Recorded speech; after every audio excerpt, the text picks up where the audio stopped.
The interesting looking machines you see in front of you are in fact all actually calculators. These calculators come from a time before electronics and some of them before most places had electricity, when math was done by hand on these mechanical calculators. These machines are all very old. From right to left, on the right we have the Monroe Model G, which came out either in 1918 or 1919. In the middle we have the comptometer Model C Lite, which came out in 1911. And all the way on the left we have the Brunsviga Model A, which came out in 1894. Today I'm going to do a demonstration on how you can do math on one of these calculators by hand. I'll be doing the Monroe Model G calculator here on the left, so I can show you how you do math by hand on a mechanical calculator. So first I will point out a few interesting features of this machine and give a general description of how to use it. So this handle in the back here is the carriage clearing handle. If you turn it one direction, it clears this register.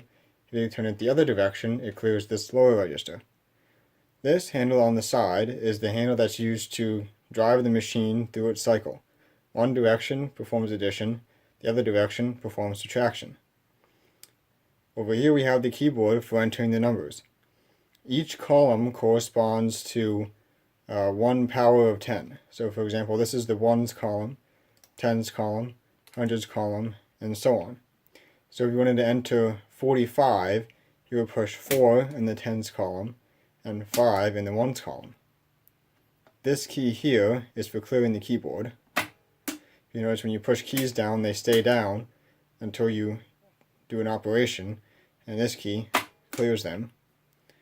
These keys are for clearing individual columns, so if I push a key in this column, and I want to clear just this column without clearing the others, so if I have 2 keys pushed down, but this one wasn't, I want to clear this one, I push this, and it clears just this column while not affecting this column. This over here is for an item count. If I push this key down and turn this into the lock position, now when I clear the keyboard, notice this key stays down. So that can be used for an item count if you want to count up how many items you're adding in a list or something. You can lock this down while entering your numbers over here, and then you can set the calculator to clear after each cycle, but this key will stay locked down for your item count. If you turn this back up, that key now clears. This is for setting whether the machine will clear or repeat. If I have it in this position, every time I turn the crank, the keyboard will clear after the operation completes. If I turn it this way, the keyboard will retain its value when I crank the machine through a cycle. This handle is a carriage shifter. I can use it to shift the carriage for doing different operations where I need to enter in different places on the accumulator register.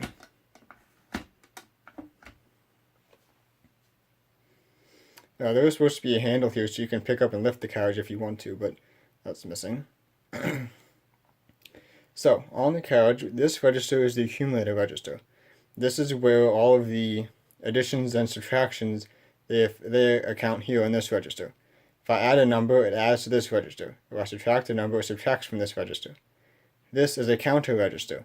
It counts up the number of operations that you've done. The reason why we have the item count and this counter register is this does not have a tens carry. The way that this works is this actually has 19 digits on each place in the counter register. For each addition I perform, it counts forward one place in black numbers rather. For each subtraction I perform, it counts forward in red numbers. However, if you've done a couple additions and then do a subtraction, it simply counts down backwards in the black numbers until you get to the red numbers. So essentially there's 0 to 9 in black, and then 1 to 9 in red.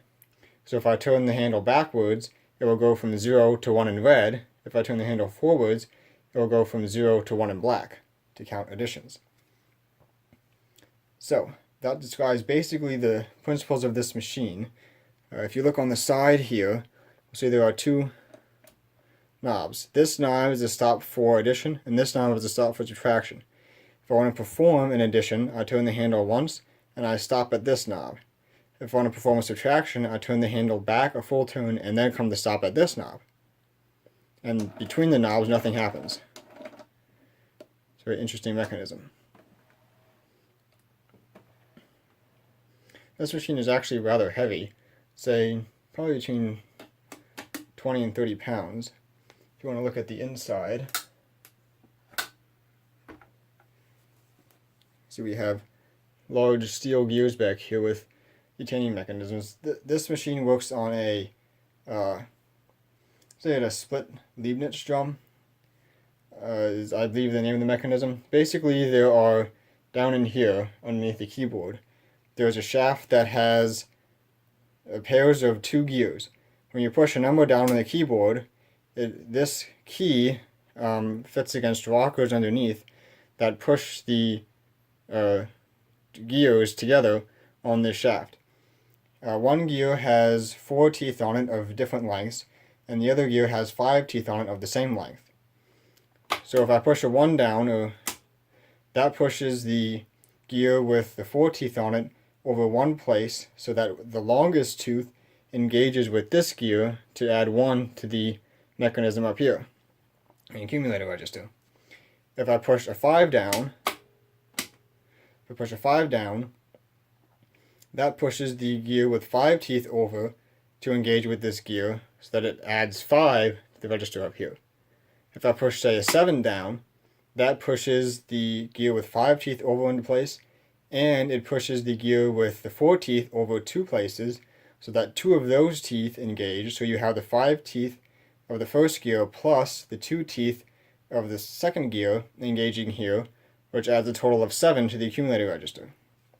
And then of course 9 pushes the gear with 5 teeth into place, and the gear with 4 teeth over 4 places, so that you have the 5 teeth of the first gear plus the 4 teeth of the second gear engaging to add 9 to the accumulator position. So, I will sort out performing simple addition. So if you want to do an addition, you enter your number here, say 36, and you turn the handle through a full rotation. And as you can see, we now have 36 registered in the accumulator, and the keyboard reset itself. And now we can enter another number, say 472, and turn the handle. You notice the handle also gives an audible click when it returns to its home position, so that you know you've finished the operation. So now we have our total in the accumulator register, as well as a count of 2. We've done 2 additions. So we can enter a few more numbers. You notice if you want to enter 0, like say 2, 0, 3, you don't push anything in this column. This would effectively be a 0, but you see that doesn't latch down. That's just to clear. So you have 2, 0, 3. You can also probably hear the clicking. So if I push a 9 down, you can listen for 9 clicks. You can actually see the digit there turning as it adds. If I push a 1 down, you should only have 1 click. Now to do a subtraction, same basic process, you enter your number here. Say you have 4754, so we'll subtract 54.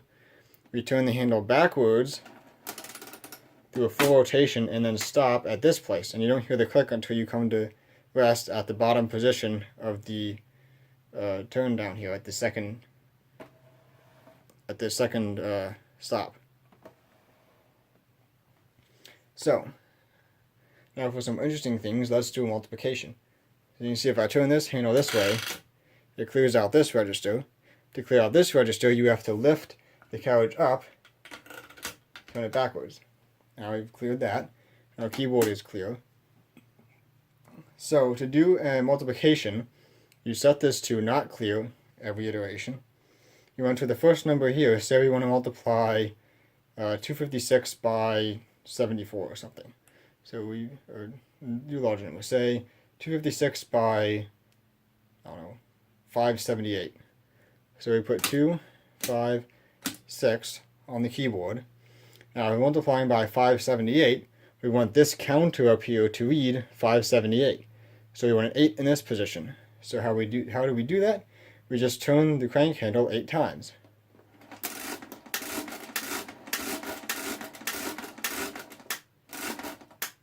So now we've multiplied 256 by 8, and we've got 2048. So what did I say, 578? So we shift this over. Now we want a 7 in this position. So we turn the crank handle 7 times.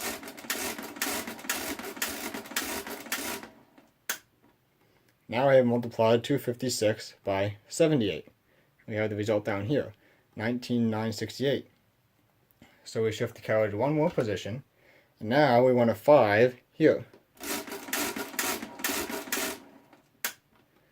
And that's our result. We now multiply 256 by 578, and we've got 147,968. We can clear that. And now we can do a division. So to do a division, we shift this all the way over to the end. Now I'm not going to go quite to the end. This machine has overflow and underflow detection. This is just overflow. So when you do an operation that induces a carry that goes off the end of the machine, it rings a bell to let you know that that's happened. However, that only works if the carriage actually reaches the end of the machine. If I shift this over to these two places here, that mechanism doesn't work. As you can see, this little lever here that rings the bell, so the carriage actually has to be on top of that lever for this to work. Now, this bell is not essential. If you want to do a division without using the bell, you just have to watch the register and check for overflows all the time. But I think we can use the bell. So we'll leave the carriage in this position, and we enter our first number on this side of the keyboard. We'll do everyone's favorite, 355 divided by 113. And we'll enter that in the accumulator, adding.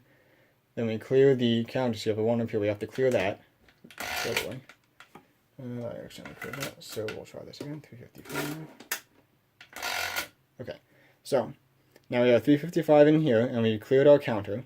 We can clear the keyboard, then we enter our second number, 113.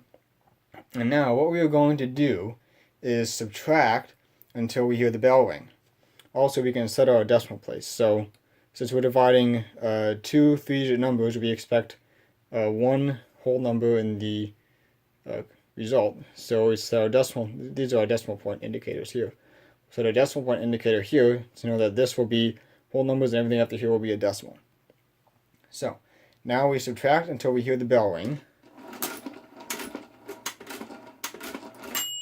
Before the bell rings, so now we add 1 back. Bell ring again. And that's the first digit of our result, the quotient I think it's called. So we shift this over 1 place and repeat.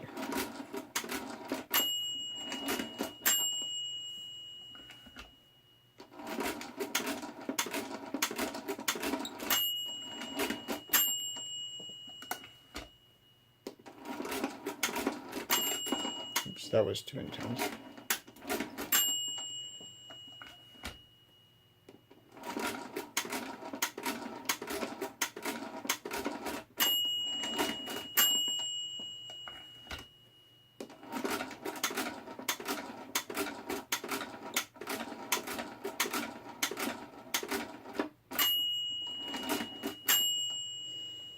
And now a result appears on this register, 3.14159. And that is the result of the division. We can clear this out. And the final thing I'm going to demonstrate is how to do square roots. So we can shift this back over to the end here. Now to do square roots, there are multiple ways. The way that I'm going to demonstrate is the sum of the odd integers method multiplied by 5. So the first thing we do is say we want to find the square root of 2. So we put 2 in this column and we enter it 5 times. And we clear the counter. Now, we clear that. Now we start in this column with a 5. And we're going to subtract that 5. Then in this column, we leave the 5 here, and we start with 1 here. So basically, we're increasing by, well, the way that this works is each square root is the sum of a certain number of odd integers. So, for example, the square root of 4 is 2, which is the sum of 1 plus 1. The square root of 9 is 3, which is the sum of, which is, well, it just is an odd integer. But basically, the way that this works is that each square root is the sum of consecutive odd integers. So the way that this method of extracting square roots works is that you multiply each thing by 5. So instead of subtracting the odd integers themselves, we're going to subtract odd multiples of 5. So we started with 5, then we're going to subtract 15, then we're going to subtract 25, and so on. And the reason that this works is because we multiplied the original number by 5. So now that we subtracted 5, now we're going to subtract 15. We get an overflow, so we add that back, and we leave that the way it is. Now we shift this over one place, clear this column, and start with a 5 in this column, and we subtract that.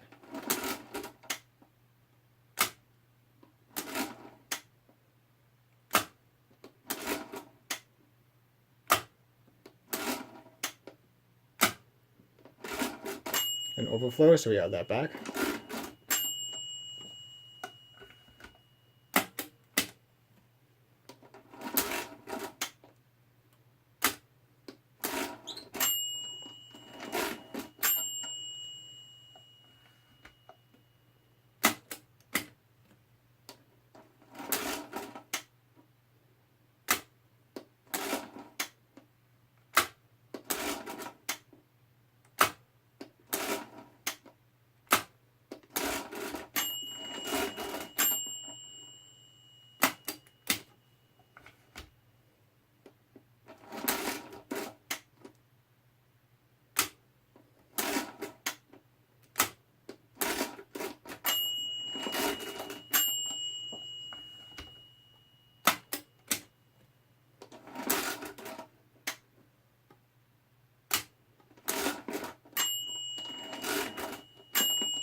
Now up here we have the result. The square root of 2 is 1.41421.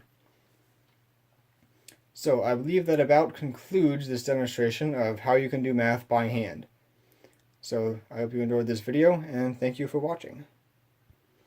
Okay, so I made a mistake earlier. It's not the square root that is the sum of the odd integers, it's the square that's the sum of the odd integers. So for example, 4 is a perfect square. It's the sum of 1 and 3. 9 is a perfect square. It's the sum of 1, 3, and 5. So, and then 16 is the sum of 1, 3, 5, and 7. So this works because if you consecutively subtract larger odd integers and then count how many times you subtracted, that will give you the square. So for example, to find the square root of 9, you can take 9, subtract 1, so that's one subtraction, subtract 3, that's another subtraction, subtract 5, that's another subtraction. Now you've got down to 0, but you've had 3 subtractions, so the square root of 9 is 3. Same thing for, say, 25. So I subtract 1, subtract 3, subtract 5, subtract 7, and subtract 9, and that would be 5 subtractions. The square root of 25 is 9. And if you multiply it out, so you have 25, work that out, 25 minus 1 is 24, minus 3 is 21, minus 7 is 14. Wait, would that work? Oh, I forgot 5.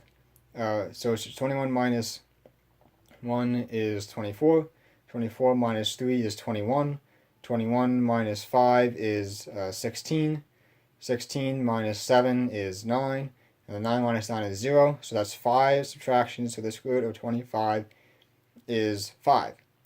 So this principle, this method for doing the square roots is basically the same thing except multiplied by 5. So for example, to do 9, you would multiply 9 by 5 to get 45, and then you would subtract each of the odd integers multiplied also by 5. So you'd start with 45, then you would subtract 5, 15, and 25, because 5 is 1 times 5, 15 is 3 times 5, and 25 is 5 times 5. And so 45 minus 5 is 40, minus 15 is 25, minus 25 is 0, so you've had 3 subtractions, again, the square root of 9 is 3. So that's the basic principle upon which this method works. And as you can see, it works just as well for non-perfect squares, like we just did the square root of 2 here, and we got the correct result in the accumulator. So I hope you enjoyed this video, and now next time someone says do math by hand, you can show them what to do for that.